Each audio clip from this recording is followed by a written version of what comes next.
that time period of high school and looking at colleges and looking at majors, was it always engineering? Because you started as an undeclared engineer. You were kind of like dipping your Yeah. toe in the water in the first place. And so, can you walk me through that journey of what you were thinking? This is a layered question. What were you thinking? What did you want? What did you think you were going to do? Was it all just let's see what happens? Did you have a plan, and how did that end up? And there's a longer story, I get, but like, what was it like? Yeah.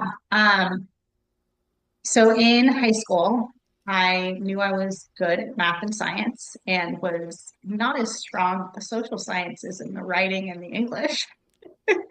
And I was basically sitting there a lot like, okay, what am I supposed to do? I got to pick a major. Where am I going to go? What am I going to do?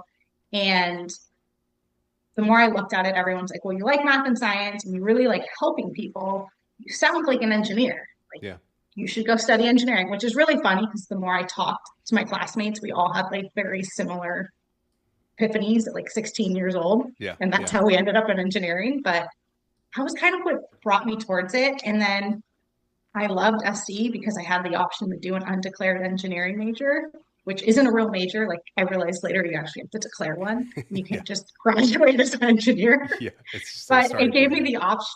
It gave me an option to start without saying like, oh, I'm going to go and do this. So I started out there. I had really no plan. I took a lot of those.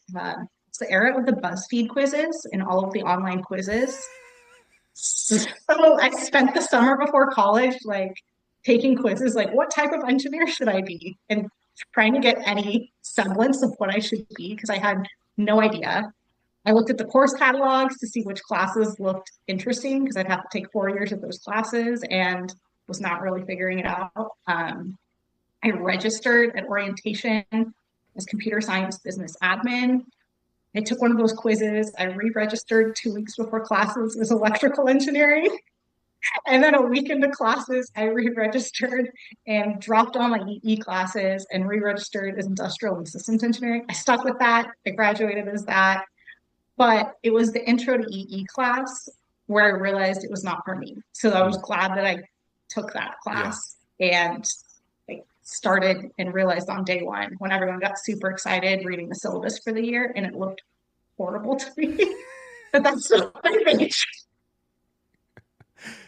So I Hannah, did everything. Hannah, I'm curious now. Now we've got the generational divides here. Yeah. Does BuzzFeed quiz mean anything to you? Okay, yeah, I when I was like young, I am still young. When I was Lauren, are we when I making was you in feel like old? Is this fun for you? I know. when I was in like middle school, I was really into the BuzzFeed quizzes. But that's yeah, like I know exactly what you're It was talking about. Like Okay, it was a thing. it what wasn't type thing. Yeah, of, what One Direction member am I or like stuff like that. but Right. Lauren, you use that to pick your major? I was trying to take any advice at that point because no one knew anything about engineering. It was just feeling Maybe now lost. Yeah. it's ChatGPT maybe like I know. what major Oh, should I be? interesting. Yeah, I Yeah. I wonder if probably people would do have know. used that.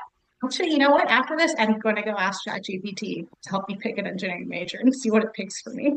That's an interesting idea. Go through and like give your high school profile and like I do that. Like pretend you're a high school Yeah, student. I do this, this, and Hmm. this, and this, and I'm thinking about this. What major should I be? yeah. That's fascinating. It's gonna tell me something totally different, but I see. I'm from the age where we would take these like tests, were like not quizzes, but like some sort of test that would like career aptitude stuff. Hmm. And yeah, like I'm only halfway joking when it always ended up as like garbage man. Like it was like, yeah, you should be a garbage man. Like you should be into sanitation or whatever it was going to be. Like it never really helped or did anything. I don't know anyone that said like, oh, that's where I learned what I was going to do. It's all yeah. nonsense. So you came to USC because you thought something with engineering, the ideas of like being undeclared and flexibility was attractive to you because of the future unknowns. CSBA, EE, that doesn't work. And you did you go directly into ISE at that point? Yeah, so I realized, I think it was a weekend, I'm like, I need serious help on this. And I actually met with Dean Yates. I Yeah. asked her for 30 minutes of her time and was like, okay, for context, she'd interviewed me for my scholarship. So I knew she knew my history. She'd seen my application. She probably was the person that could best help me Yeah. because she knew me in high school and she knew all the programs. And I was like, okay, I'll take anything at this point. Yeah. So I emailed her and she met me for 30 minutes and she goes, I think you'd be a good ISE. I graduated 4 years later as an ISE and did a master's in the ISE department.